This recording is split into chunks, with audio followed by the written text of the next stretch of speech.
Petrol diesel চাউল সকলো বস্তুৰ দাম এনেকৈ বাঢ়িছে যে ৰাইজে হাহাকাৰ কৰি ফুৰিছে আৰু পেট্ৰল ডিজেল বা চাউলৰ দাম সকলোতে যে বাঢ়িছে মোদী ডাঙৰীয়াই কি কৈছে সকলো বস্তু আমাক নিয়মিতভাৱে চলাব দিছে মানে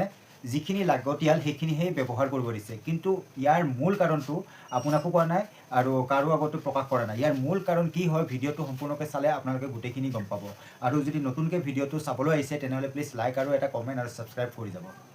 প্ৰধানমন্ত্ৰী নৰেন্দ্ৰ মোদীয়ে দেশবাসীক সম্বোধন কৰিলে আৰু তাৰ পাছত ক'লে যে আমি পেট্ৰলৰ ব্যৱহাৰ কমাব লাগিব আমি সকলোৱে ইতিমধ্যে এই কথাটো গম পাওঁ কিন্তু তাৰ আঁৰত বহু কথাই ওলাই আছে ইয়াৰ কাৰণসমূহ কি হ'ব পাৰে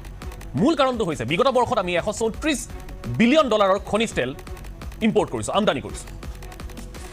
তাৰ পাছত প্ৰধানমন্ত্ৰীয়ে ক'লে যে অহা এটা বছৰ আমি সোণ কিনিব নালাগে বা সোণ নিকিনিব কাৰণটো কি যোৱা বছৰ আমি 72 বিলিয়ন ডলাৰৰ সোণ আমদানি কৰিছোঁ তাৰ পাছত কোৱা হ'ল যে খোৱা তেল বা ভেজিটেবল অইলৰ ব্যৱহাৰ আমি কমাব লাগিব তাৰ কাৰণটো হৈছে বিগত বিত্তীয় বৰ্ষত ভাৰতে 19 বিলিয়ন ডলাৰৰ ভেজিটেবল অইল ইম্পৰ্ট কৰিছে আমদানি কৰিছে তাৰ পাছত কোৱা হ'ল যে ঘৰুৱাভাৱে উৎপাদিত ৰাসায়নিক সাৰসমূহ ব্যৱহাৰ কৰক ইয়াৰ কাৰণটো কি ইয়াৰ কাৰণ হৈছে যোৱা বিত্তীয় বৰ্ষত আমি ভাৰতে 14 বিলিয়ন ডলাৰৰ সাৰ আমদানি কৰিছোঁ অৰ্থাৎ ভাৰত এখন বৃহৎ ইম্পৰ্ট ইণ্ডিপেণ্ডেণ্ট কাণ্ট্ৰি হৈ পৰিছে বৰ্তমান সময়ত হিষ্টৰিকেলি হয় বৰ্তমানো হয় ইয়াৰ পৰা আৰু দুটা কথা প্ৰকাশ পায় প্ৰথম যে মধ্যপ্ৰাচ্যৰ যুদ্ধৰ বাবে এফালে আমাৰ ভাণ্ডাৰ শেষ হৈ আহিছে আৰু আনফালে ফৰেইন ৰিজাৰ্ভো লাহে লাহে কমি আহিছে এই দুটা কথা জনাখিনি ইংগিত পাইছে আৰু এনেবোৰ নিৰ্দেশনাক লৈ দেশৰ জনতাৰ মাজত এফালে সংশয় আছে আনফালে ক'ৰবাত নহয় ক'ৰবাত অস্থিৰতা আছে কেতিয়ালৈ পেট্ৰল ডিজেল ব্যৱহাৰ নকৰাকৈ থাকিব কেতিয়ালৈ সোণ নিকিনাকৈ থাকিব কেতিয়ালৈ ৱৰ্ক ফ্ৰম হোম কৰি থাকিব কেতিয়ালৈ ঘৰত সোমাই থাকিব লাগিব প্ৰশ্ন আছে মানুহৰ মনত প্ৰধানমন্ত্ৰীৰ আহ্বানৰ প্ৰতি প্ৰত্যেকগৰাকী নাগৰিকে সঁহাৰি জনোৱাটো এটা কৰ্তব্য কাৰণ এই আহ্বানটো কোনো ৰাজনৈতিক আহ্বান নহয় এয়া হৈছে এটা সংকটৰ আহ্বান এটা সংকটৰ সময়ত প্ৰধানমন্ত্ৰীয়ে দেশবাসীক আহ্বান জনাইছে যে ভাৰতীয় চৰকাৰখন ভাৰতবৰ্ষখন ভাৰতৰ অৰ্থনীতি বৰ্তমান এটা সংকটৰ গৰাহত গতিকে আমি সকলোৱে সহযোগিতা কৰিব লাগে আৰু তেনেকুৱা এটা সময়তে আজি অসম চৰকাৰৰ তৰফৰ পৰা আৰু কেতবোৰ নিৰ্দেশনা জাৰি কৰা হৈছে আজি দুপৰীয়াৰ ভাগত আমালৈ খবৰ আহিলে বিত্ত বিভাগৰ তৰফৰ পৰা যে অহা ছমাহৰ বাবে ৰাজ্য চৰকাৰৰ তৰফৰ পৰা যিখিনি তৎপৰতা অৱলম্বন কৰা হৈছে অহা ছমাহৰ বাবে নতুন বাহন ক্ৰয় কৰাত নিষেধাজ্ঞা দিয়া হৈছে সীমিত কৰা হৈছে চৰকাৰী কাৰ্যালয়ৰ বাহনৰ চলাচল চৰকাৰী বা ব্যক্তিগত বিদেশ ভ্ৰমণৰ ক্ষেত্ৰতো নিষেধাজ্ঞা দিয়া হৈছে ছমাহৰ বাবে বিদেশ ভ্ৰমণ নকৰিবলৈ আহ্বান জনোৱা হৈছে আৰু যদি কোনোবাই যাবলৈ বিচাৰে বা যাবলগীয়া হয় তেতিয়াহ'লে মুখ্যমন্ত্ৰীৰ অনুমতি লৈহে যাব পাৰিব মুখ্যমন্ত্ৰী আৰু মন্ত্ৰীসকলৰ কনভয়ৰ বাহনো হ্ৰাস কৰা হৈছে অপ্ৰয়োজনীয় চৰকাৰী ভ্ৰমণত নিষেধাজ্ঞা আৰোপ কৰা হৈছে অসম আৰক্ষীকো আন্তঃজিলা ভ্ৰমণৰ ক্ষেত্ৰত নিষেধাজ্ঞা দিয়া হৈছে আইন শৃংখলাজনিত পৰিস্থিতিত বিভাগীয় অনুমতি লৈহে আন্তঃজিলা ভ্ৰমণ কৰিব পাৰিব বুলি ইতিমধ্যে নিৰ্দেশনা জাৰি কৰা হৈছে সকলো পুৰণা আৰু পৰিত্যক্ত চৰকাৰী বাহন স্ক্ৰেপ কৰাৰ নিৰ্দেশ দিয়া হৈছে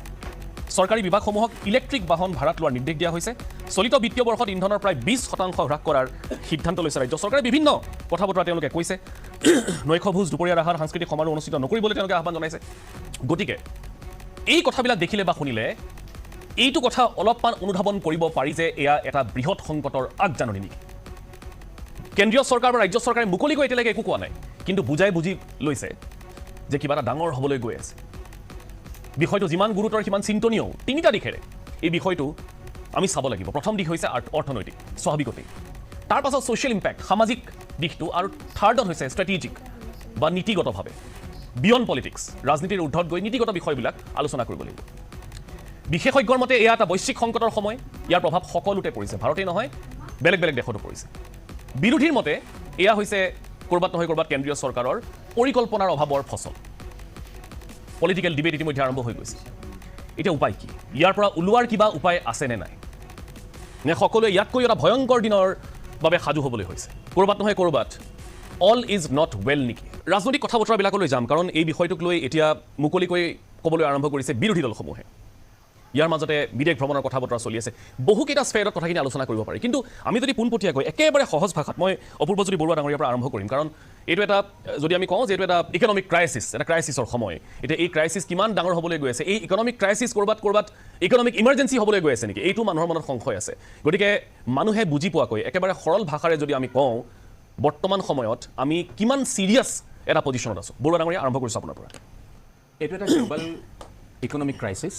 যিটো ক্ৰাইচিছ অইলৰ পৰা আহিছে আৰু প্ৰতিজন ব্যক্তি বা প্ৰতিটো পৰিয়ালে এতিয়া সতৰ্ক হোৱাৰ সময়, এতিয়া সাৱধান হোৱাৰ সময় আৰু ডিচিপ্লিন হোৱাৰ সময়। এয়াই এটা সময় যি ক'ভিডৰ পিছত দ্বিতীয়বাৰৰ কাৰণে আমাৰ প্ৰজন্মই বা আমাৰ এই পৃথিৱীখনে দেখা পাইছে। এইটোৰ আৰম্ভণি ডনাল্ড ট্ৰাম্পৰ পৰাই হৈছে, কাৰণ এখন দেশে নিবিচৰাকৈ তেওঁ ভেনিজুৱেলাৰ যিদৰে ৰাষ্ট্ৰপতিক উঠাই আনিলে, তেলৰ খকত যিদৰে মৰিছিলে, ঠিক এইবাৰো ভাবিছিল যে ইৰাণৰ পৰাও একেই হ'ব, দুদিনৰ পিছতে এই যুদ্ধ সমাপ্ত হ'ব। কিন্তু ইৰাণে 22 বছৰ আগৰ পৰা প্ৰিপেৰেশ্যন কৰিছিলে, তাতকৈও বেছিকৈ প্ৰিপেৰেশ্যন কৰিছিলে। গতিকে ইমান সহজে ইৰাণে এই যুদ্ধখন হাত এৰি দিয়া নাই, যি নেকি ইৰাণকো পিছফালৰ পৰা দুখন দেশে হয়তো দুখন দেশে সহায় কৰি আছে, যি অ'পেনলি এতিয়াও অহা নাই, সন্মুখলৈ অহা নাই। এতিয়া কথাটো হ'ল যে আমি সাধাৰণ নাগৰিক, অসমৰ নাগৰিকসকলে বা ভাৰতবৰ্ষৰ নাগৰিকসকলে আমাৰ প্ৰধানমন্ত্ৰী ডাঙৰীয়াই যিকেইটা আহ্বান দিছে, তাৰ পিছফালৰ কাৰণবোৰ এবাৰ তেওঁলোকে যদি ভালদৰে জুখি মেলি চায়, তেতিয়াহ'লে অনুমান পোৱা যাব যে আমাৰ অদৰকাৰী যিবোৰ খৰচ আছে সেইবোৰ কমাব লাগে, যিবোৰ আমাৰ হাতত ধন আছে সেইবোৰ সুৰক্ষিত ৰাখিব লাগে। এইখিনিতে মই আৰু এটা কথা কওঁ, আমাৰ ভাৰতখন এই 1 তাৰিখৰ পৰা 1 মাৰ্চ 2026ৰ পৰা হাইব্ৰিড ইকনমিৰ ফালে গৈছে। হাইব্ৰিড ইকনমি হৈছে যে যদি আপোনাৰ এক মাহত যদি 20,000 টকাৰ খৰচ আছে, তেতিয়াহ'লে আপুনি 5,000 টকা কেছ লগত ৰাখক আৰু 15,000 বেংকত ৰাখক। ইয়াৰ মূল অৰ্থটো হৈছে যে ষ্ট্ৰেইট অফ হৰমুজৰ যি সাগৰৰ তলত যিখিনি কেবল ৱায়াৰ আছে, ইণ্টাৰনেট কেবল ৱায়াৰ আছে, সেইখিনি যদি কেনেবাকৈ হাৰ্ম হ'বলৈ হয়, তাক ৰিপেয়াৰ কৰিবলৈ 6 মাহ সময় লাগিব। আৰু কেনেবাকৈ যদি সেই ইণ্টাৰনেট কেবলবোৰ যদি কাট খাই যাবলৈ হয়, তেতিয়াহ'লে গোটেই আমাৰ infrastructure system, health, education, banking সকলো খতম হৈ যাব, মানে ডিষ্টাৰ্ব হৈ যাব। যাৰ ফলত আমাৰ UPI যিসকলে ইউজ কৰে তেওঁলোকে গম পাব যে UPI নচলা হ'ব, বেংকত কেছ উলিয়াব নোৱাৰা হ'ব, ATM কাম কৰিব নোৱাৰা হ'ব। গতিকে সকলোৱে প্ৰথম কথাটোৱে হ'ল যে হাইব্ৰিড ইকনমিক আগত ৰাখি কিছু পইচা ঘৰত, 20,000 টকা যদি মাহেকৰ খৰচ আছে, 5,000 টকা ঘৰত আৰু 15,000 টকা বেংকত ৰাখিব লাগে। দ্বিতীয় কথাটো হ'ল আমি গিগ ৱৰ্কাৰ ফালে যাব লাগে। মই যোৱাকালিও এঠাইত কৈছোঁ যে গিগ ৱৰ্কাৰ যদিহে কোনোবাই এটা কাম কৰি আছে, তেতিয়াহ'লে তেওঁলোকৰ পৰিয়ালে বা স্বামী স্ত্ৰী দুজনে চিন্তা কৰিব লাগে। যদি হাজবেণ্ডে চাকৰি কৰি আছে বা কাম কৰি আছে, তেতিয়াহ'লে মহিলাগৰাকীও তেওঁক এইকেইটা মাহ অন্ততঃ এই যিখিনি ক্ৰাইচিছ চলি আছে, এই 6 মাহৰ কাৰণে অন্ততঃ তেওঁ ঘৰত থাকি বা ঘৰৰ পৰাই তেওঁ সহায় কৰিব লাগে। অৰ্থাৎ যদিহে আপোনাৰ মূল্যবৃদ্ধি বাঢ়িছে, তেতিয়াহ'লে উপাৰ্জনো বঢ়াৰ সময় হৈছে। এইটোৱে হৈছে প্ৰথম কথা, যে আমি ডিচিপ্লিন হোৱাৰ সময় হ'ল। দৰকাৰী পইচাবোৰ খৰচ কৰিব লাগে, অদৰকাৰী পইচা একেবাৰে খৰচ কৰিব নালাগে। আৰু মাহেকত যিকেইটা পইচা লাগে এটা পৰিয়ালৰ বাজেটত, মহিলাগৰাকীয়ে আগভাগ লৈ পিনে সেই খৰচখিনি চাব লাগে। আৰু অদৰকাৰী, যেনেকৈ ধৰক আজি গাড়ী কিনাৰ কথা চৰকাৰে কৈছে যে বন্ধ কৰিছে, অৰ্থাৎ ইয়াৰ দ্বাৰা এইটোৱে বুজোৱা হৈছে যদিহে গাড়ীখন কিনিবলৈ আছে, তেতিয়াহ'লে একেবাৰে অক্টোবৰ, 6 মাহ পিছত অক্টোবৰ হয়, পূজাত যদি গাড়ী কিনে তেতিয়াও কিছু ৰেহাই পাব, কাৰণ পূজাৰ কিছুমান অফাৰ আহে। বৰুৱা ডাঙৰীয়া, এতিয়া আপুনি মানে দৰ্শকৰ প্ৰতি বা জনতাৰ প্ৰতি যিখিনি কথা কৈছে, সেইখিনি কথা প্ৰধানমন্ত্ৰীয়ে সিদিনাখন কওঁতে মানে বিভিন্নজনৰ বিভিন্ন প্ৰশ্ন আহিছে। কিন্তু মই এটা কথা আপোনাক এইখিনিতে একেবাৰে পোনপটীয়াকৈ সুধিবলৈ বিচাৰিছোঁ যে আপুনি যিহেতু এই অৰ্থনৈতিক ক্ষেত্ৰখনৰ সৈতে জড়িত বা আপুনি বিভিন্ন সময়ত আপুনি এই বিষয়সমূহ অধ্যয়ন কৰি আছে, মানে এই সময়টো আপুনি অৰ্থনৈতিকভাৱে প্ৰত্যেকগৰাকী ভাৰতীয়ৰ বাবে কিমান ছিৰিয়াছ সময় বুলি ভাবে, নে ইয়াতকৈও কিবা আৰু অধিক ভয়ংকৰ হ'বলৈ বা দিনলৈ আমি গতি কৰিবলৈ গৈ আছোঁ, য'ত আমাৰ ক'ৰবাত নহয় ক'ৰবাত হাতৰ পৰা কণ্ট্ৰলটো নাইকিয়া হৈ যাব? না, আমাৰ হাতততো কণ্ট্ৰল নাই। আমি 90% বাহিৰৰ পৰাই তৈলজাতীয় সামগ্ৰী আমদানি কৰোঁ বা আনো। তো আমাৰ হাতত একোৱেই নাই। আমাৰ হাতত এটাই আছে যে আমি কিমানখিনিলৈকে পাৰোঁ এই বস্তুখিনিৰ ব্যৱহাৰ নকৰাকৈ ৰাখিব পাৰোঁ। প্ৰধানমন্ত্ৰী ডাঙৰীয়া আকাৰে ইংগিতে সেইটোৱে বুজাব বিচাৰিছে যে সোণ ক্ৰয় কৰিব নালাগে। খনিজাত সামগ্ৰী যিখিনি আছে সেইখিনিতো তেওঁলোকে কৈছে যিমান পাৰি কম খৰচ কৰিব লাগে। পুল কাৰ বা মেট্ৰ' এইখিনি ব্যৱহাৰ কৰিব লাগে, আৰু চৰকাৰীভাৱেও বহুতে কৈছে যে এইখিনি আঁতৰাব লাগে। এতিয়া কথাটো হ'ল প্ৰধানমন্ত্ৰীৰ এই গোটেই বক্তব্যবোৰৰ পিছফালে আছে যে এটা হিউজ এমাউণ্ট আমাৰ ওলাই গৈছে। কিন্তু এইখিনিতে মই চৰকাৰক আৰু এটা কথা কৈছোঁ যে চাওক, ইণ্ডিয়াত আটাইতকৈ ডাঙৰ প্ৰব্লেম হৈছে 1 মাৰ্চৰ পৰা যোৱাকালিলৈকে প্ৰায় $122 বিলিয়ন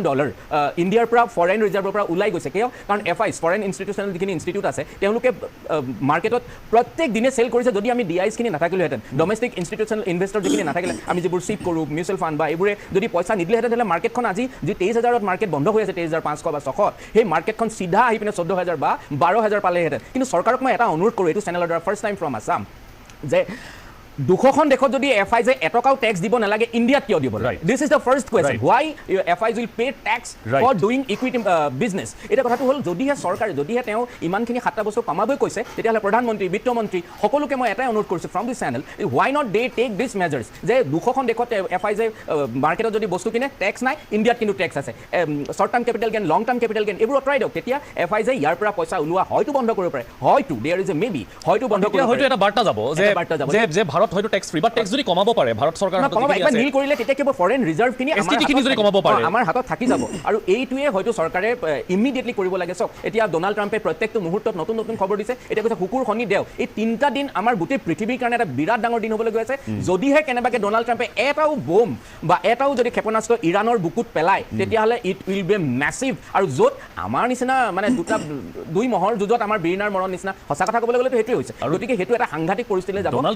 ডোনাল্ড ট্ৰাম্পৰ কেতবোৰ কাৰুকাৰ্যৰ বাবে ইতিমধ্যে আমি বৃহৎ এটা ডিজাষ্টাৰৰ সন্মুখীন হৈ আছোঁ এতিয়া। আৰু প্ৰধানমন্ত্ৰী মোদীয়ে কোৱা ধৰণে যে এইটো এটা আপদৰ দশক হৈছে আছে, তেখেতে উল্লেখ কৰিছে যে বিভিন্ন সময়ত আমি বিগত সময়তো আৰু এতিয়াও এই দশকটো তেওঁৰ মতে নেদাৰলেণ্ডত সিদিনাখন ক'লে যে এই দশকটো এটা দৰিদ্ৰতাৰ দশক হ'বলৈ গৈছে। যদিহে আমি আমাৰ ইকনমিটো নিজে নিজৰ ঘৰৰ বাজেটৰ পৰা আৰম্ভ কৰি নাচাওঁ তেতিয়াহ'লে এই দশকটো ইমান দিনে যিমানখিনি ভাৰতে কষ্ট কৰিলে বা ইকনমিয়ে কষ্ট কৰিলে গোটেইখিনি তেহেজ নেহেজ হৈ যাব। এটাই কৈছে যে আমি এই দশকটো প্ৰভাৰ্টিৰ ফালে গুচি যাম যদিহে ডোনাল্ড ট্ৰাম্পৰ বা এই যুদ্ধখন শেষ নহয়। এইখিনিতে মই আৰু এটা কথা কওঁ, ডোনাল্ড ট্ৰাম্পো ইয়াতে ৰৈ মানে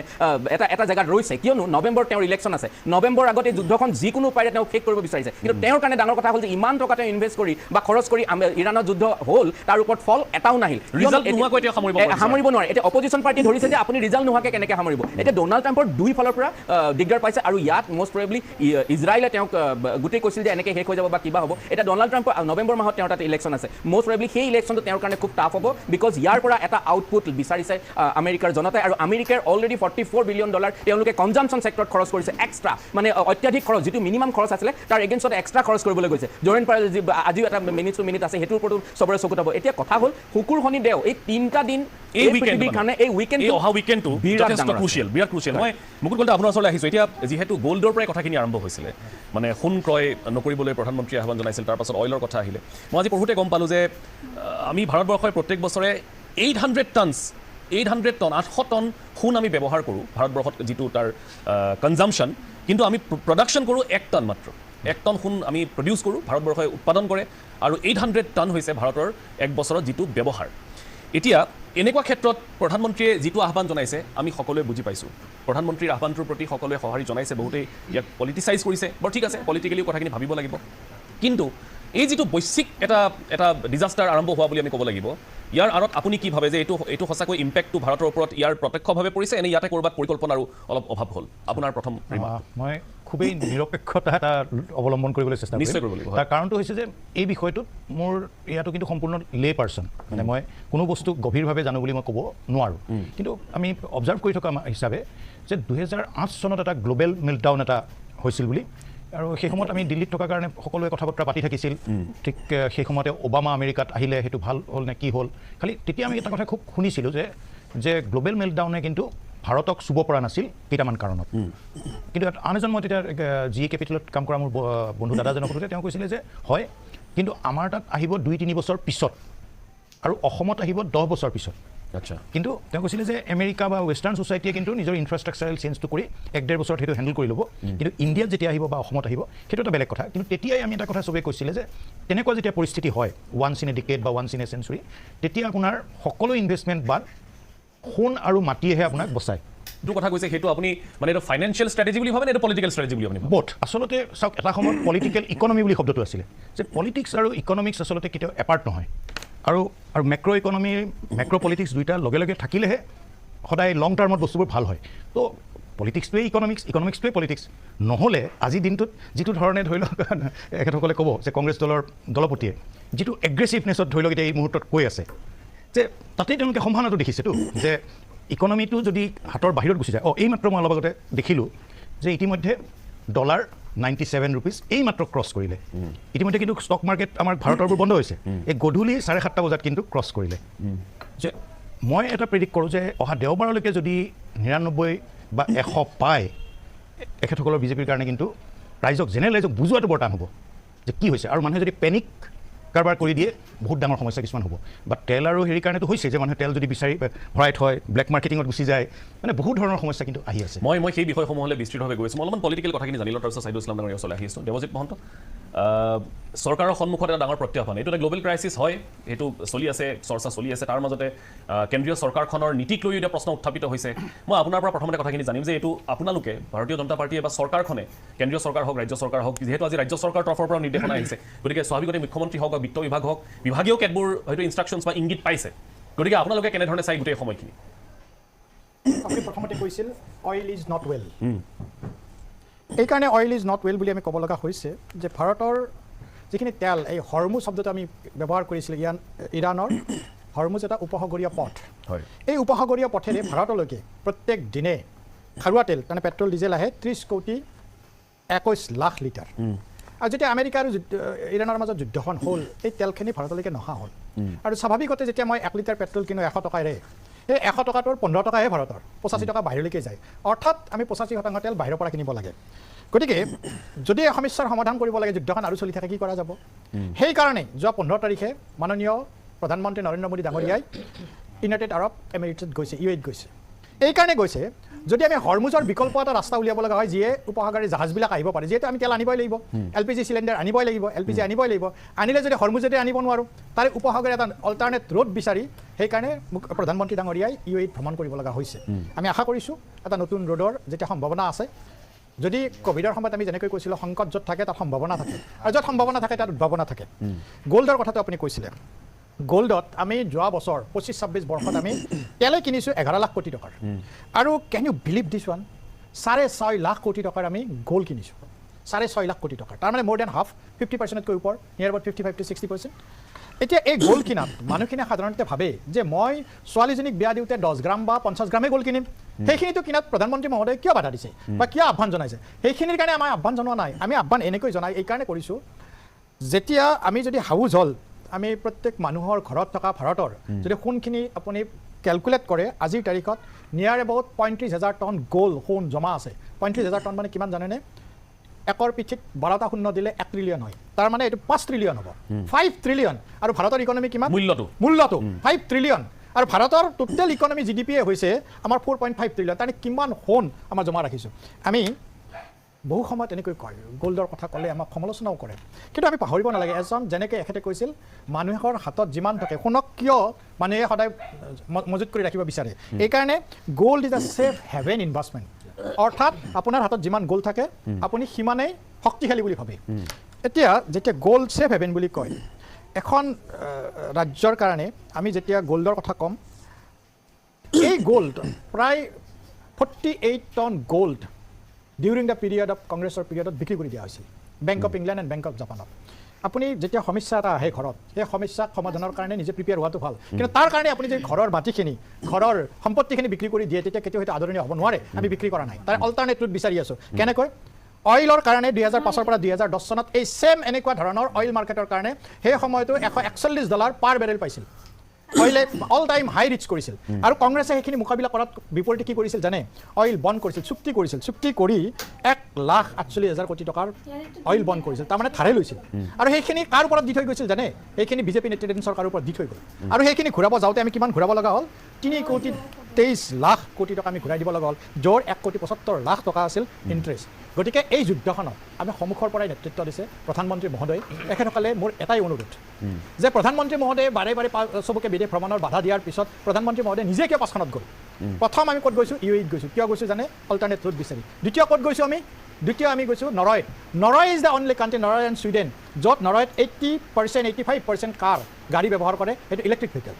ছুইডেনত 45% ইলেক্ট্ৰিক ভেহিকেল। কালি আমাৰ অল্টাৰনেট কৰিব লাগিলে আমি ইলেক্ট্ৰিক ভেহিকেল ইয়াত ইউজ কৰিব লাগিব, আৰু ইলেক্ট্ৰিক ভেহিকেল ইউজ কৰিব লাগিলে তাৰ টেকন'লজি আমাক লাগে। আৰু সেইকাৰণে আমাৰ প্ৰধানমন্ত্ৰী মহোদয় ছুইডেনত গৈছে, সেইকাৰণে প্ৰধানমন্ত্ৰী মহোদয় নৰৱেত গৈছে। গতিকে মোৰ এটাই অনুৰোধ, আমি যিহেতু সমস্যা হৈছে, প্ৰধানমন্ত্ৰী মহোদয়ে আহ্বান জনাইছে প্ৰত্যেক দিনে নৰ্থ ইষ্টলৈকে পিঁয়াজ ভৰ্তি, যিহেতু পিঁয়াজটো আমি মহাৰাষ্ট্ৰকে ধৰি বিভিন্ন ৰাজ্যৰ পৰা আহে, এনেকুৱাকৈ আমি চিন্তা কৰিব পাৰোঁ নেকি বা কৰিব লাগে। বিশেষকৈ যিবিলাক ব্যৱসায়িক প্ৰতিষ্ঠান, 20খন ট্ৰাক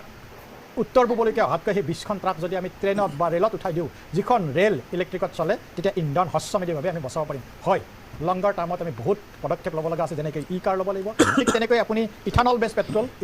পেট্ৰল কৃষিজাত সামগ্ৰীৰ এক বাই প্ৰডাক্ট বুলি কোৱা হয়, 20% আমি তাত ব্যৱহাৰ কৰোঁ। যেতিয়াই কৰিম, মই খালি এটাই কথা, সংকটৰ সময়ত সম্ভাৱনা আছে, চৰকাৰখনে পদক্ষেপ ল'ব। আপোনালোকক আমি বিনম্ৰতাৰে ময়ে কৰজোৰে অনুৰোধ কৰিছোঁ, ক'ভিডৰ সময়ত আমি অভাৰকাম কৰিছোঁ, ইয়াতো হ'ব। ঠিক আছে, কিন্তু কেইবাটাও কণ্ট্ৰাডিকশ্যনছ আছে, মই আপোনাৰ ওচৰলৈ গৈ আছোঁ। কাৰণ এতিয়া ইলেক্ট্ৰিক ভেহিকেল ব্যৱহাৰৰ কথা কৈ থকা হৈছে, সোণৰ ব্যৱহাৰ নকৰিবলৈ কোৱা হৈছে, পেট্ৰল ডিজেলৰ ব্যৱহাৰ হ্ৰাস কৰিবলৈ কোৱা হৈছে, কিন্তু তাৰ মাজতে চৰ্চাবোৰ এনেকৈও চলিছে যে কিমান শতাংশ ভাৰতীয় এনেও সোণ ক্ৰয় কৰিব পাৰে। যিমানখিনি সোণৰ কথা আপুনি কৈছে, 5 ট্ৰিলিয়নৰ মূল্যৰ সোণ, সেই সোণখিনি ভাৰতীয়সকলৰ মাজত ছেইম ইকুৱেণ্ট অফ মানে ডিষ্ট্ৰিবিউশ্যন হৈ আছেনে? নাই হয়তো এটা ঠাইতেই সোণৰ সেই গোটেই ষ্টৰেজটো আছে বাকী হয়তো 75-80% মানুহৰ ওচৰতেই সোণ ক্ৰয় কৰাৰ ক্ষমতা নাই আজি তাৰিখত আৰু সেইখিনি কথা কিন্তু আমি এনেকুৱা এইটো আমি কিয় কৰোঁ যিমান পাৰ্চেণ্টেজে নহওক পাৰ্চেণ্টেজ 1 হওক পাৰ্চেণ্টেজ 99 হওক কিন্তু আমি আভিজাত্য হিচাপে কিয় সোণ ব্যৱহাৰ কৰিব লাগে ভগৱানক যদি আমি সমৰ্পিত মনোভাৱে সেৱা কৰোঁ আমি মনত এনেকুৱা বদ্ধমূল ধাৰণা কিয় কৰিব লাগে সোণখিনি নিদিলে যেন ভগৱানক সেৱা কৰা সেইটো এটা কমপ্লিট বেলেগ প্ৰসংগ মই আহি আছোঁ এই বিষয়টো তেনেকুৱাও আপিল কৰিছে একদম তাৰ বাহিৰেও এতিয়া এই ধৰণৰ চৰ্চা চলি আছে যে এই যে যিটো এতিয়া ইকনমিক ক্ৰাইচিছে দেখা দিছে এইটো কেৱল যুদ্ধৰ বাবে নহয় বহুতেই বিশেষকৈ বিৰোধীয়ে কৈ আছে যে এই ক্ৰাইচিছটো 18-19ৰ পৰা আৰম্ভ হৈ গৈছে এতিয়া খালি দেখা দিবলৈ ধৰিছে বাৰু যি 1967ত তেখেতসকলে আহ্বান কৰিছিল এই ৰাহুল গান্ধীৰ আইতাকে ইন্দিৰা গান্ধীয়ে তাৰপিছত আপুনি যদি চাই 1991ত সেই গ'লখিনিটো বিক্ৰী কৰি দিছিল কংগ্ৰেছে তাৰপিছত 2013ত ফিনান্স মিনিষ্টাৰ পি চিদম্বৰমে আবেদন জনাইছিল গ'ল কিনিব নালাগে বুলি গতিকে তেওঁলোকে কৰিলে ভাল আমি কৰিলে বেয়া তেওঁলোকে সোণ বিক্ৰী কৰিছিল আমি আমাৰ গহনা বিক্ৰী কৰা নিশ্চয় সেই প্ৰসংগলৈও আহিম আমি কাৰণ কংগ্ৰেছে যি ভুল কৰিলে তাৰ বাবে কংগ্ৰেছক ৰাইজে এৰি দিছে কিন্তু সেই একেটা ভুলেই বিজেপিয়ে নকৰাটোৱে আচলতে মানুহে বিচাৰে মই আহি আছোঁ আপোনাৰ ওচৰলৈ মই কংগ্ৰেছৰ প্ৰত্যুত্তৰ ল'ব লাগিব নিশ্চয় তাৰ আগতে বিৰতি আছে মই গৈ আছোঁ বিৰতিলৈ যাম তাৰ আগতে মই কংগ্ৰেছৰ আমাৰ সৈতে যিহেতু ছাইজুদ্দিন আহমেদ আছে আপোনালোকৰ প্ৰতিক্ৰিয়াটো মই আকৌ কৈছোঁ যে এই বিষয়টোক হয়তো পলিটিচাইজ নকৰাকৈও সমাধান সূত্ৰ এটালৈ আহিব পাৰি তথাপিও কংগ্ৰেছে বিষয়টো কেনেধৰণে চায় কংগ্ৰেছ দলে বিগত বিজেপি চৰকাৰ প্ৰায় 12টা বছৰ ধৰি ভাৰতবৰ্ষৰ শাসন কৰি আছে আৰু বিগত দিনসমূহত যেতিয়া বিৰোধী দলৰ আসনত কংগ্ৰেছ দল বহিলে তেতিয়াৰ পৰাই ভাৰতবৰ্ষৰ যি অৰ্থনৈতিক অৱস্থাৰ কথা বিভিন্ন সময়ত আমাৰ দলপতিসকলে বা বিৰোধী দলসমূহে যেনেদৰে চৰকাৰখনক সকীয়াই দিব দিছিলে কিন্তু তাৰ বিৰুদ্ধে তাৰ প্ৰতিবাদত তেওঁলোকে হাস্যকৰ কেতবোৰ মন্তব্যৰে বিৰোধী দলৰ সেই মন্তব্যসমূহ বিৰোধী দলৰ যিসকল বিৰোধী দলসমূহ আছিলে তেওঁলোকক উৰাই দিছিলে সেই কথাবিলাক তেওঁলোকৰ বিৰুদ্ধে কোনো কথা ক'লে বিভিন্ন হাস্যকৰ কথাৰে বিভিন্ন ধৰণৰ মিছা অপপ্ৰচাৰেৰে দেশৰ জনসাধাৰণক তেওঁলোকে আবুৱা ভাৰিবলৈ চেষ্টাৰ ত্ৰুটি কৰা নাছিলে আমাৰ বিৰোধী দলৰ দলপতি মাননীয় ৰাহুল গান্ধী ডাঙৰীয়াই বিভিন্ন সময়ত দেশৰ অৰ্থনৈতিক যি অৱস্থা হ'বলৈ গৈ আছে সেই সম্পৰ্কে বিভিন্ন সময়ত দেশৰ প্ৰধানমন্ত্ৰীকেই হওক বিৰোধী আৰু বিত্তমন্ত্ৰীকেই হওক তেওঁলোকক সকীয়াই দিছিলে কিন্তু সেই আমাৰ ৰাহুল গান্ধী ডাঙৰীয়াৰ বিৰুদ্ধে তেওঁলোকে কেতবোৰ হাস্যকৰ মন্তব্যৰে তেওঁৰ মন্তব্যসমূহক উৰাই দি দেশৰ জনসাধাৰণক এক অন্ধকাৰলৈ ঠেলি দিছিলে সেয়া কিন্তু আজি বাস্তৱত আজি দেশৰ জনসাধাৰণে উপলব্ধি কৰিছে যে ৰাহুল গান্ধী ডাঙৰীয়াই যি কথা কৈছিলে কিন্তু আজি আখৰে আখৰে সেই কথা ফলিয়াবলৈ ধৰিছে আজি তেওঁলোকে বিজেপি আমাৰ কংগ্ৰেছ ৰাহুল গান্ধীৰ কথা আখৰে আখৰে ফলিওৱা নাই এইটো এটা নিশ্চিতভাৱে হৈছে মই সেইকাৰণে কৈছোঁ যে আপোনালোকৰ ফালৰ পৰা পৰামৰ্শ কি আছে মই সেইটোৱে বিচাৰোঁ পৰামৰ্শ পিছত আহিব আগে তেওঁলোকে নহয় আপোনালোকে যে সময়ত পৰামৰ্শৰ কথা ক'ব কৈছে যেতিয়া বিৰোধী দল হিচাপে কংগ্ৰেছে বিজেপি চৰকাৰখনক বিভিন্ন সময়ত অৰ্থনৈতিক অৱস্থাৰ বিষয়ে সকীয়াই দিছিলে তেতিয়া কিন্তু তেওঁলোকে পৰামৰ্শৰ কথা কোৱা নাছিলে তেওঁলোকে বিৰোধী দলক যিকোনো ধৰণে হাস্যকৰ পৰিৱেশলৈ ঠেলি দিছিলে আজি এতিয়া পৰামৰ্শ বিচাৰিছে ধন্যবাদ চৰকাৰখনে এতিয়া বিৰোধী দলৰ পৰা পৰামৰ্শ বিচাৰিছে তাৰ কাৰণে ধন্যবাদ দিছোঁ তেওঁলোকক আৰু বিৰোধী দল হিচাপে আমি কংগ্ৰেছ দলে চৰকাৰখনৰ এই সংকটৰ সময়ত নিশ্চিতভাৱে বিৰোধী দলে চৰকাৰখনক সহায় কৰিব কিন্তু এটা কথা মনত ৰাখিব যেতিয়া অসমৰ ভাৰতবৰ্ষৰ পেট্ৰল জাতীয় সামগ্ৰীৰ কথা বা অন্যান্য যিবিলাক বস্তুৰ মূল্যবৃদ্ধিৰ কথা সময়ে সময়ে সকীয়াই দিয়া হৈছিলে তেতিয়া কি কৈছিলে যে মানে বাৰে বাৰে কংগ্ৰেছৰ বিৰুদ্ধে তেওঁলোকে কৈছিলে আজি বৰ্তমানৰ যি সংকট হৈছে সেই সংকটৰ সময়ত কাৰ বাবে এইবিলাক সংকট হৈছে যিগৰাকীক আমি বিশ্বগুৰু বুলি ক'ব গৈ আছোঁ যিগৰাকীক আমি 12 বছৰে বিশ্বগুৰু বুলি প্ৰতিষ্ঠা কৰিব বিচাৰিছোঁ কিন্তু সেই বিশ্বগুৰুৰ কূটনৈতিক ব্যৰ্থতাৰ কাৰণে আজি এনেকুৱা অৱস্থা হ'বলৈ গৈ আছে যি সময়ত ইৰাণৰ লগত দীৰ্ঘদিন ধৰি বন্ধুত্বমূলক সম্পৰ্ক ভাৰতবৰ্ষত আছিলে তেনেকুৱা এক সময়ত যুদ্ধৰ দুদিন আগত গৈ শত্ৰু ৰাষ্ট্ৰৰ লগত যি ৰাষ্ট্ৰৰ বিৰুদ্ধে যুদ্ধ ঘোষণা কৰিবলগীয়া আছে সেই ৰাষ্ট্ৰখনক পিতৃভূমি নাবুত নাচতে শব্দৰে তেওঁলোকে এই পিতৃভূমি স্বীকৃতি দি থ'ব লাগিছিলে কাক কৰিছিলে আপোনাৰ প্ৰধানমন্ত্ৰী কাক কৰিছিলে পিতৃভূমি এনেকুৱা ধৰণৰ আবহাৱা ভৰা চিন্তা চৰ্চাৰে দেশৰ এগৰাকী প্ৰধানমন্ত্ৰীয়ে যেতিয়া দেশখন শাসন কৰিব নিশ্চিতভাৱে এনেকুৱাই অৱস্থা হ'ব আজি আপোনাৰ মুখেৰে আৰম্ভণিতে কৈছিলে দেশখনে মানে কিমান মিলিয়ন কুইণ্টেল আপোনাৰ সাৰ আমদানি কৰিবলগীয়া হৈছে ঠিক তেনেকৈ অইল আমদানি কৰিবলগীয়া হৈছে ক'ত গ'ল তেওঁলোকৰ সেই শ্লোগান মেক ইন ইণ্ডিয়াৰ শ্লোগান ক'ত গ'ল আত্মনিৰ্ভৰ ভাৰতৰ শ্লোগান ক'ত গ'ল 12 বছৰ শাসন কৰিলে তেওঁলোকে প্ৰথম বিচাৰি দিছিলে 5 বছৰ 60 মাহ এনেকুৱাকৈ সময়ে এতিয়া তেওঁলোকে সময় বিচাৰি আছে 2047 চনলৈকে সময় 60 মাহ 5 বছৰ 60 দিন এনেকুৱাকৈ সময়ে তেওঁলোকৰ শ্লোগানবিলাক চেঞ্জ হৈ আছে আৰু দেশৰ মানুহক মূৰ্খ সজাই আছে যি ধৰণৰ অৰ্থনৈতিক সংকটৰ ফালে দেশখনক লৈ গৈ আছে যি সময়ত নহয় এতিয়া ঠিক আছে প্ৰধানমন্ত্ৰীয়ে যিখিনি আহ্বান জনাইছে যে সাধাৰণ জনতাৰ প্ৰতি সেয়া লাগে আমি হওক সেয়া লাগে আপোনালোক হওক বা সেয়া লাগে দেশৰ প্ৰতিটো বৰ্গৰ জনতা হওক আজি মুখ্যমন্ত্ৰীৰ তৰফৰ পৰা বা ৰাজ্য চৰকাৰৰ তৰফৰ পৰা যিখিনি নিৰ্দেশনা জাৰি কৰা হৈছে সেইখিনি বা ৰাজ্য চৰকাৰৰ কৰ্মচাৰীখিনি বিশেষকৈ সেইখিনি মানে যদি আমি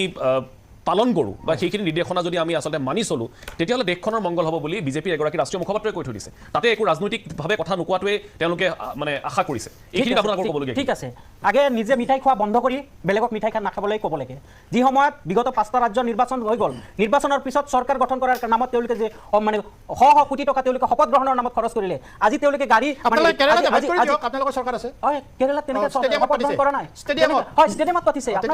খানাপাৰাৰ নিচিনা আপোনালোকৰ ষ্টেডিয়াম ঠিক আছে, তেনেকে তাতে বনোৱা আছে, ইমান কোটি টকা খৰচ হোৱা নাই ডাঙৰীয়া, ইমান কোটি টকা 22খন ৰাজ্যৰ মুখ্যমন্ত্ৰী তাতে যাবলগীয়া হোৱা নাই। আজি আপোনালোকে কৈছে গাড়ী আমাৰ নাই, ঠিক আছে নাই, আমাৰ নাই, 7খন আছে কিন্তু যোৱা নাই। এতিয়া কথা হ'ল আপোনালোকে মুখ্যমন্ত্ৰীয়ে হওক বা দেশৰ প্ৰধানমন্ত্ৰী হওক তেওঁলোকে কি কৈ আছে, আপুনি তেল কম খাওক, আপুনি গাড়ী কমকৈ চলাওক। আজি আপোনালোকে গাড়ী পুলিচবিলাকক আজিলৈ চাইকেল লগাই দিছে বা মন্ত্ৰীবিলাকে বাইকত উঠি যায়, পিছে কনভয় গুচি যায়। এইটো কেনেকুৱা কথা এইবিলাক? আচলতে দেশৰ বিজেপি চৰকাৰ আৰু বিজেপি দলৰ নেতাকৰ্মীসকলে আৰম্ভণিৰ পৰাই তেওঁলোকে মিছাৰ আশ্ৰয় লৈ দেশৰ জনসাধাৰণক এক অন্ধকাৰৰ ফালে ঠেলি দি কেৱল তেওঁলোকৰ সুবিধা যেতিয়া হয় তেনেকুৱা ধৰণৰ কথা কয়। নিৰ্বাচনৰ সময়ত তেওঁলোকৰ মনত নাছিলে এইবিলাক কথা। যেতিয়া হেলিকপ্টাৰ লৈ প্ৰাইভেট এৰোপ্লেন লৈ তেওঁলোকে নিৰ্বাচনত কি কৰিবলৈ আহিছিলে, নিৰ্বাচনী প্ৰচাৰ চলাবলৈ আহিছিলে, তেওঁলোকে সেই সময়ত মনত নাছিল। সেই সময়তো যুদ্ধ চলি আছিলে, যেতিয়া কংগ্ৰেছৰ চৰকাৰ আছিলে সেই সময়ত পেট্ৰলৰ দাম ডিজেলৰ দাম 35 আছিলে আৰু পেট্ৰলৰ দাম 50 টকা 60 টকা আছিলে শেষত 2014 চনত। যেতিয়া বিজেপিৰ সমৰ্থক আৰু বিজেপিসকলে মানে যিসকল আছিলে তেওঁলোকে কৈছিলে যদি বিজেপি ক্ষমতাত আহে 22 টকা আৰু 35 টকাত তেওঁলোকে তেল পেট্ৰল ডিজেল আজি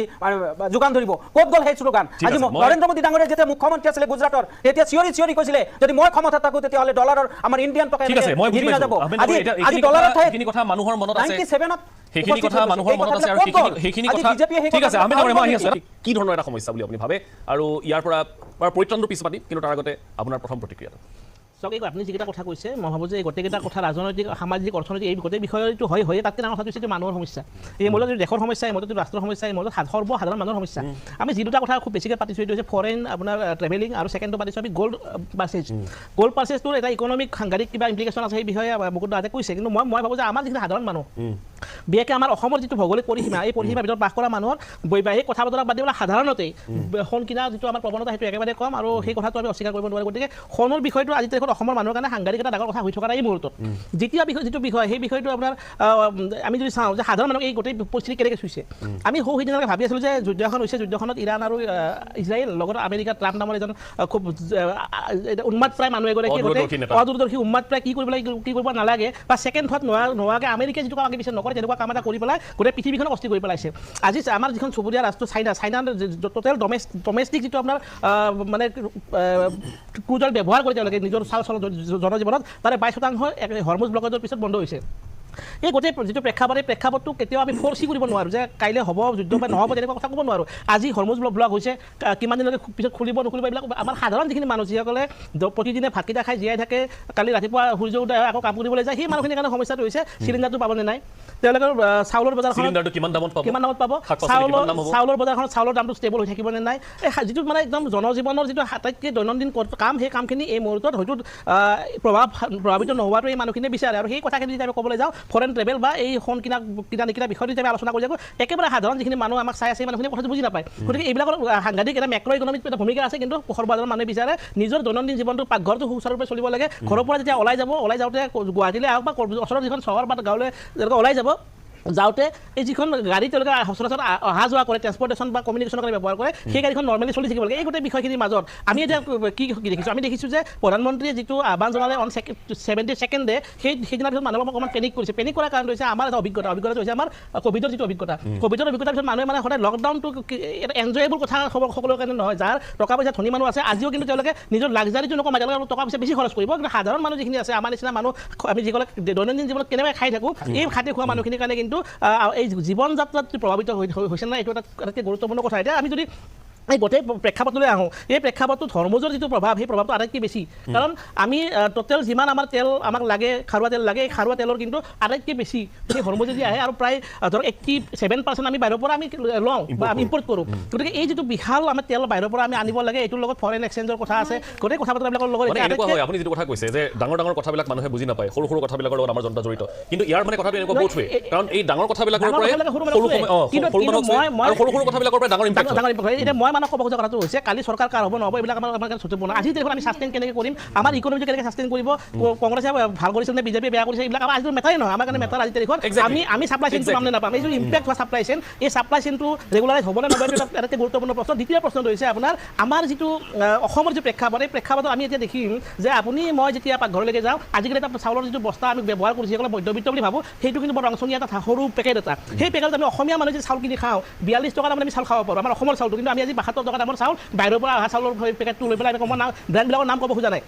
গতিকে এই মুহূৰ্তত আটাইতকৈ গুৰুত্বপূৰ্ণ কথাটো হৈছে মেক ইন ইণ্ডিয়াত কিয় আমাৰ যিটো ঘৰৰ যিটো ইকনমি আমাৰ যিটো আনঅৰ্গেনাইজ ইকনমি আমাৰ যিটো এই একেবাৰে খাটি খোৱা মানুহ যিটো কৰ্ম কৰি পেলাই এটা ইকনমি ক্ৰিয়েট কৰি থাকে সেই ইকনমিটো আনইণ্টাৰাপ্টেড হৈ থাকিব লাগে সেইটো এটা প্ৰশ্ন দ্বিতীয় প্ৰশ্নটো হৈছে আটাইতকৈ গুৰুত্বপূৰ্ণ প্ৰশ্ন সেইটো হৈছে প্ৰডাকশ্যনটো এগ্ৰিকালচাৰেল ছেক্টৰটোত আজি আমি দেখিছোঁ যে দেশৰ যিগৰাকী কৃষিমন্ত্ৰী তেওঁ এটা আপিল দিছে যে জৈৱিক সাৰ ব্যৱহাৰ কৰিব লাগে এতিয়া অসমৰ ভাৰতত প্ৰায় 350.54 মানে ইমান বিলিয়ন টন আমাক সাৰ লাগে সাৰ লাগে আৰু আমাৰ এই মুহূৰ্তত আমাৰ দেশৰ ষ্টক আছে মাত্ৰ 51%। গতিকে এই যিটো অনাগত দিনৰ এটা নতুন সমস্যা এইটো হ'ব পাৰে যে আপুনি খুব ইম্পৰ্টেণ্ট পইণ্ট এটা চুই গৈছে হয় মই পইণ্ট এই কথাটো ক'ব খোজোঁ যে অনাগত দিনত যিটো আমাৰ ৰাসায়নিক সাৰ ব্যৱহাৰৰ যিটো ফলত আমাৰ যিটো প্ৰডাকশ্যন হাই প্ৰডাকশ্যন আমাৰ হৈ থাকে যিটো প্ৰডাকশ্যনে ভাৰতখনক এটা ষ্টেবিলাইজ কৰি ৰাখে সেই প্ৰডাকশ্যনটো যদি এই কৃত্ৰিম সাৰৰ বা ৰাসায়নিক সাৰৰ যিটো চেইন চাপ্লাই চেইনটো যদি ব্লক হৈ পেলাই জৈৱিক সাৰৰ কথা বিকল্প সাৰৰ কথা কৈ দিয়ে তেতিয়াহ'লে হয়তো আমাৰ অনাগত দিনত হয়তো চাউলৰ কেজি হয়তো 100 টকা হ'ব পাৰে 60 টকা হ'ব পাৰে আমাৰ চলোৱা চাউলৰ দামটো এই যিটো জীৱন আমাৰ এই জীৱনটো কিন্তু আমি কেনেবাকৈ হ'লেও নিৰাপদ কৰাৰ যিটো ব্যৱস্থা সেই ব্যৱস্থা কিন্তু অকল আমাৰ ওপৰত এৰি থ'লে নহ'ব আমি ফৰেইন ট্ৰেভেলত নাযাওঁ আমি ফোন নিকিনো কিন্তু আমাৰ যিটো জনজীৱন সেইটো আনইণ্টাৰাপ্টেড ৰখা দায়িত্বটো চৰকাৰে ল'ব লাগিব আৰু সেইখিনি কথা আচলতে চৰকাৰে গুৰুত্ব এতিয়া আমি যি তেলৰ কথা কৈ আছোঁ আমি সাৰৰ কথা কৈ আছোঁ আমি গেছৰ কথা কৈ আছোঁ 55% আমাৰ প্ৰয়োজনীয় গেছ আমি ইম্পৰ্ট কৰি আছোঁ আজিৰ তাৰিখত গতিকে সেইকাৰণে এতিয়া গোটেই স্কেৰচিটিটো হৈছে বা গোটেই নাটনিটোৱে দেখা দিছে ইয়াৰ পাছৰ কথাখিনি আমি পাতিব লাগিব যে কেন্দ্ৰীয় চৰকাৰে ক'ত আচলতে সাজু হৈ থাকিব পৰা এটা পৰিস্থিতি আছিলে বা এটা স্কোপ আছিলে সেইখিনি টেকনিকেল কথাও নিশ্চয় পাতিবলগীয়া আছে আৰু সৰ্বসাধাৰণে বুজি পোৱা কথাখিনিও নিশ্চয় পাতিব লাগিব আমি যেনেধৰণে কথাবিলাক বুজি পাওঁ কিন্তু এতিয়া কথাটো এনেকুৱা যে দেশৰ হাতত পইচা আছেনে নাই সেইটো কথাই চৰ্চা চলি আছে যে দেশৰ হাতত এতিয়া কিমান মজুত আছে পইচা কিমান ধন আছে কিমান ছাপ্লাই আছে এই গোটেইখিনি কথা আলোচনা কৰিব লাগিব এটা কথা মনত পৰিছে যে যিহেতু আমি গেছৰ কথা পাতি আছিলোঁ চিলিণ্ডাৰৰ কথা পাতি আছিলোঁ 55% গেছ আমি আমদানি কৰোঁ বুলি কৈছোঁ আজিৰ পৰা বহু বছৰ আগতে নীতি আয়োগে এটা কথা কৈ থৈ দিছিলে যে ভাৰতবৰ্ষত ইলেক্ট্ৰিক ষ্ট'ভ প্ৰমোট কৰিব লাগে নীতি আয়োগে এইটো কথা কৈ থৈ দিছে যিহেতু ভাৰতবৰ্ষৰ গেছৰ যিটো ব্যৱহাৰ সেইটো কনজাম্পশ্যন হিচাপে ইয়াত প্ৰডাকশ্যন নাই গতিকে নীতি আয়োগৰ তথ্য অনুসৰি যে ভাৰতে ইলেক্ট্ৰিক ষ্ট'ভ প্ৰমোট কৰিব লাগে কিন্তু ক'ৰবাত নহয় ক'ৰবাত ইয়াত আকৌ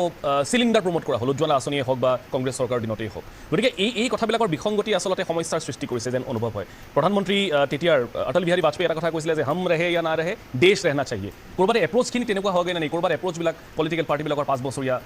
হৈছেগৈ নেকি এইখিনিতে প্ৰথম কথা উজ্জ্বলা যোজনাৰ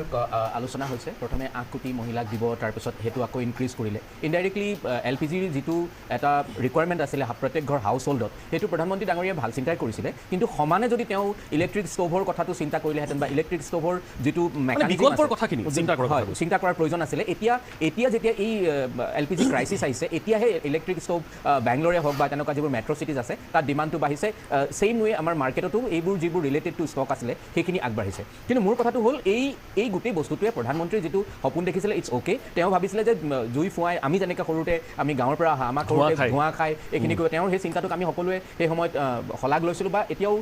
ঠিকে ঠাকে চলি আছে কিন্তু এনেকুৱা এটা ক্ৰাইচিছ আহিব বুলি কোনো ভবা নাছিল মহন্ত ডাঙৰীয়া মই সেইটো কথাকে আপোনালৈ মই পাৰ কৰিবলৈ বিচাৰিছোঁ যে এতিয়া যিখিনি মানে মেজাৰ্ছ লৈ থকা হৈছে যে প্ৰধানমন্ত্ৰীয়ে যিখিনি আহ্বান জনাইছে মুখ্যমন্ত্ৰীয়ে যিখিনি আহ্বান জনাইছে সেইখিনি সমাধান সূত্ৰ হৈ জানো এই এটা ইমান ডাঙৰ ক্ৰাইচিছৰ কাৰণ ভাৰত চৰকাৰ বা অসম চৰকাৰ ক'ৰবাত নহয় ক'ৰবাত এই ধৰণৰ গ্ল'বেল ক্ৰাইচিছৰ কাৰণ আমি সকলোৱে জানো ভাৰত এখন ইম্পৰ্ট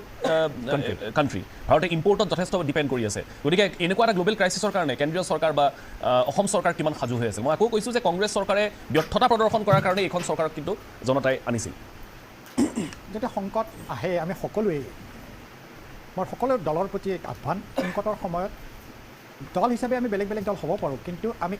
ভাৰতীয় হৈ পেলাই সংকটক কেনেকৈ আমি অভাৰকাম কৰিব পাৰি তাৰ চিন্তা কৰিব লাগিব প্ৰথম ভালদৰে সঁচাকৈ এইটো কথা কৈছিলে যে পাকঘৰৰ কথাটো মই এইটো বিষয়ত ভাৰতীয় জনতা পাৰ্টীৰ এজন মুখপাত্ৰ হিচাপে কেতিয়াও অস্বীকাৰ নকৰোঁ যে দাম বৃদ্ধি হৈছে মূল্য বৃদ্ধি হৈছে কাৰণ সেই একেটা দামত ময়ো কিনিব লগা হৈছে ময়ো এফেক্টেড হৈছোঁ এটা সমস্যাৰ দীৰ্ঘমেদীৰ কথা মই নকওঁ হ্ৰস্বমেদীভাৱে আমাক বিশেষকৈ ৰেষ্টুৰেণ্ট আৰু ঘৰত পাকঘৰত এই আমাক গেছ চিলিণ্ডাৰটো লাগে তাৰে কাৰণে নিৰন্তৰ প্ৰচেষ্টা আমাৰ অব্যাহত তাৰে মই দুটা আপোনাক হেৰি কওঁ যে যিহেতু বিশেষকৈ এফেক্টেড হৈছে ৰেষ্টুৰেণ্টবিলাক 14 মাৰ্চত দুখনকৈ আমি পলিটিকেল প্ৰেছাৰ কৰি আমেৰিকা আৰু ইৰাণক শিৱানলী আৰু নন্দা দেৱী বুলি প্ৰায় 92,700 LPG লৈ ভাৰতত সোমাইছে আৰু 13 মে'টো চিমি বুলি প্ৰায় 25,000 টন LPG লৈ সোমাইছে এইটো লং টাৰ্ম চলিউশ্যন নহয় কিন্তু প্ৰথম আমিতো হ্ৰস্বমেধিয়ে কৰিব লাগিব হ্ৰস্বমেধি চলিউশ্যন হিচাপে এইটোৰ এটা প্ৰচেষ্টা লৈছে দ্বিতীয়তে এনেকুৱা হয় যে উজ্জ্বলা আঁচনিৰ কথাটো যেতিয়া ওলাইছিল গেছৰ কথা ওলাওঁতে আপুনি কৈছিলে যে আমি ইলেক্ট্ৰনিক ষ্টোভৰ কথা কিয় নভবা নহয় আৰু সেইকাৰণে যদি ভাবে আমি বাধ্যতামূলকভাৱে ভাৰতত আৰম্ভ কৰিছিলে এই 2012 চনৰ পৰা 2025 চনৰ ভিতৰত 2020 পৰা 2025 চনৰ ভিতৰত এই 5 বছৰৰ ভিতৰত আমি 20% পেট্ৰলত আমি ইথানল মিক্স কৰিম এইকাৰণে এই 2025 হৈ গ'ল এতিয়া আমাৰ নেক্সট টাৰ্গেট লৈছোঁ কি লং টাৰ্ম অবজেক্টিভ হিচাপে 30% কাৰণ মেক্সিমাম দেশত 30 পৰা 50%ৰ ভিতৰত ইথানল মিক্স কৰিব পাৰে যদিও এটা বেলেগ প্ৰসংগ মই আপোনাক সংযোগ কৰি দিওঁ ইথানল মিক্স পেট্ৰলৰ আকৌ অভিযোগ আছে যে ইঞ্জিনত এইটোৰ বিৰূপ প্ৰভাৱ পৰিছে নাই সেইটো তাৰ অভিযোগ তোমাৰ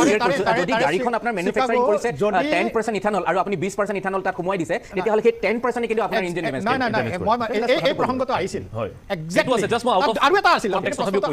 আৰু এটা কৰিবই পাৰে বহুতে অভিযোগো কৰিছিল অইল টেংকত যদি সেই ইথানল অইল টেংকত যদি পানী মিক্স হয় পানীৰ যদি লিকেজ হয় কি কৰিব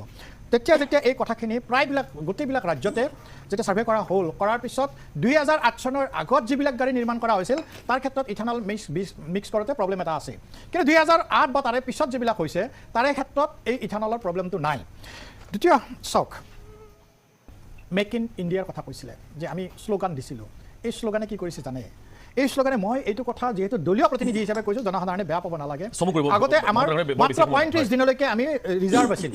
আমাৰ যিখিনি ৰিজাৰ্ভ থাকে পেট্ৰল ডিজেল 35 দিন চলাব পাৰিছিলোঁ কংগ্ৰেছৰ প্ৰতিনিধিগৰাকীয়ে কৈছিল ধোঁৱাচাঙত দিছে মেক ইন ইণ্ডিয়া আজি অন্ততঃ আমাৰ 74 দিন এই যোৱা 15 মে'ত যাওঁতে আমি আকৌ ষ্ট্ৰেটেজিক বুলি কয় অতিৰিক্তভাৱে 30 মিলিয়নৰ কৰিছোঁ তেখেতে বাৰে বাৰে এটা কথা কৈছিলে যে ৰাহুল গান্ধী ডাঙৰীয়াই পৰামৰ্শ দিছিলে ৰাহুল গান্ধী ডাঙৰীয়াৰ পৰামৰ্শ কিয় নামানিলে ৰাহুল গান্ধী ডাঙৰীয়াৰ পৰামৰ্শ আমি নমনা নহয় কিন্তু ৰাহুল গান্ধী ডাঙৰীয়াৰ পৰামৰ্শ আমি কেনেকৈ মানিম কওক যেতিয়া ৰাহুল গান্ধী ডাঙৰীয়াই এই 22 বছৰত 56 বাৰ 54 টাইমছ নিজে বিদেশত গৈছে 60 ক্ৰ'ৰ তেখেতে ইনভেষ্ট কৰিছে তেখেতে খৰচ কৰিছে তেখেত বিৰোধী দলৰ LOP বিৰোধী দল দলপতি কালিলৈকে কংগ্ৰেছ আহিলে তেখেতে প্ৰধানমন্ত্ৰী হ'ব তেখেতে এজন LOP হিচাপে কিয় নাযায় কিয় নিজে এই বেলেগত গৈ দেশখনৰ কথা বেয়াকৈ ক'ব ঠিক আছে গতিকে সমস্যা য'ত থাকে সমাধান থাকে মই সেইকাৰণে অনুৰোধ কৰিম আপোনালোকে চৰকাৰৰ প্ৰতি সহযোগ কৰক মুখ্যমন্ত্ৰীয়ে কৈছে যদি কোনোবা অসাধু ব্যৱসায়ীয়ে আৰ্টিফিচিয়েল স্কেৰচিটি দেখাই মূল্য বৃদ্ধি কৰে তেখেতৰ ট্ৰেড লাইচেঞ্চ কাটি দিয়া হ'ব গতিকে আপোনালোকেও আমাক কমপ্লেইনখিনি দিয়ক মই LPG চিলিণ্ডাৰৰ ক্ষেত্ৰত এটা আগ্ৰহ কৰিব খুজিছোঁ আমি দুটা ধৰণত বুকিং কৰোঁ কিছুমান অসাধু ব্যৱসায়ী লয় এটা যদি কমপ্লেইন আহে তেওঁলোকৰ গেছ চিলিণ্ডাৰৰ এৰিও কাটি দিয়া যাব আমি আলোচনা এতিয়ালৈকে কৰিলোঁ এতিয়া ক'ৰবাত নহয় ক'ৰবাত এই ধৰণৰ কথা উঠি আছে মই আকৌ আপোনাকো সেইটো কথা সুধিছোঁ যে ভাৰতবৰ্ষ এই ধৰণৰ ক্ৰাইচিছৰ বাবে সাজু আছিল নে নাছিল এতিয়া মেক ইন ইণ্ডিয়াৰ কথা কৈ থকা হৈছে মেক ইন ইণ্ডিয়াৰ সমান্তৰালকৈ প্ৰডিউচ ইন ইণ্ডিয়া এই ধাৰণাটো আচলতে ভাৰতত ল'ব লাগে নে নালাগে কাৰণ আমি বাংলাদেশৰ উদাহৰণ দিওঁ পাকিস্তানৰ উদাহৰণ দিওঁ আজি মই পঢ়ি এটা কথা গম পোৱা নাছিলোঁ টেক্সটাইলত ভাৰততকৈ বাংলাদেশ আজি মানে ৰপ্তানি কৰাৰ ক্ষেত্ৰত আগত আছে টেক্সটাইলত বাংলাদেশ আমি ভাৰতীয়ই বাংলাদেশত নিৰ্মাণ কৰা জিন্স পিন্ধি আছোঁ যাৰা এডিডাস সব তেওঁলোকে কৰি আছে গতিকে আমি বাংলাদেশক ক্ৰিটিচাইজ কৰি আছোঁ বাংলাদেশৰ এখন বেলেগ ছবি দেখাই আছোঁ কিন্তু এইখন ছবি আমি চাবলৈ চেষ্টা কৰা নাই কোনেও হিষ্টৰিকেলি বাংলাদেশ টেক্সটাইলে সেইটোৱে আমি হিষ্টৰিকেলি এগ্ৰ বেছ ঠিকে আছে কিন্তু ভাৰতৰ আমি 20টা সামগ্ৰী ভাৰতৰ আছোঁ কিন্তু এইখন ছবি আমি চাবলৈ চেষ্টা কৰা নাই কোনেও হিষ্টৰিকেলি বাংলাদেশ টেক্সটাইলে সেইটোৱে আমি হিষ্টৰিকেলি এগ্ৰ বেছ ঠিকে আছে কিন্তু ভাৰতৰ আমি 20টা সামগ্ৰী ভাৰতৰ বাংলাদেশে 2008 চনত কি কৰিছিল 2008 চনত বাংলাদেশে কৰিছিলে যে তেওঁলোকৰ এটা চৰকাৰখনে এটা নিয়ম কৰিছিল যে তেওঁলোকৰ 80% অফ মানে ক্লথছ তেওঁলোকে মেক ইন বাংলাদেশ পিন্ধিব লাগিব তেনেকুৱা এটা নিয়ম কৰি পেলাইছিল তাতে তেনেকুৱা এটা মেকানিজম কৰি পেলাইছিল 20%হে তেওঁলোকে এক্সপৰ্টেড কাপোৰ পিন্ধাৰ এটা সুযোগ পাইছিল 80% বাংলাদেশৰ জনতাই বাংলাদেশত নিৰ্মিত কাপোৰ পিন্ধিছিল এনেকুৱা এটা ছিষ্টেম বনাই দিয়া হৈছিল গতিকে এই ধৰণৰ কথা বতৰাই নিশ্চয় এতিয়া তেওঁলোকক ইম্পেক্টটো দিছে আজিৰ তাৰিখত বাংলাদেশ কাপোৰৰ ক্ষেত্ৰত টেক্সটাইলৰ ক্ষেত্ৰত ভাৰততকৈ এখন অধিক উন্নত এখন ৰপ্তানি কৰা দেশ গতিকে এই ক্ষেত্ৰত ভাৰতবৰ্ষও যদি আমি চাওঁ এতিয়া ভাৰতবৰ্ষত সোণৰ যিটো সোণৰ খনি একেবাৰে কম ভাৰতবৰ্ষত যদিও চিনেমাত দেখুৱাই থকা হয় এইবোৰ সত্য কথা নহয় ভাৰতবৰ্ষত সোণৰ খনি বহুত কম আছে চীনতো কম আছে চীনত যিমানখিনি সোণৰ ব্যৱহাৰ হয় সিমান কিন্তু চীনত নাছিলে কিন্তু চীনে এটা কাম কৰিলে যিটো ভাৰতবৰ্ষই সিমানখিনি কৰিব পৰা নাই চীনে ভাৰতবৰ্ষতকৈ 35% বেছি খনন কৰিছে বিভিন্ন জেগাত তেওঁলোকে এক্সপ্ল'ৰ কৰিছে আৰু অতি শেহতীয়াকৈ আমি এটা কথা গম পালোঁ যোৱা ডিচেম্বৰত তেওঁলোকে সাগৰৰ তলত এছিয়াৰ ভিতৰত আটাইতকৈ ডাঙৰ খনিৰ সন্ধান লাভ কৰিছে আৰু সোণে যেতিয়া সেইটো এক্সপ্ল'ৰ কৰিবলৈ আৰম্ভ কৰিব তেতিয়া চীনে তেতিয়া সোণৰ ক্ষেত্ৰত তেওঁলোক ক'ত যাবগৈ সেইটো কোনেও হিচাপ কৰিব নোৱাৰি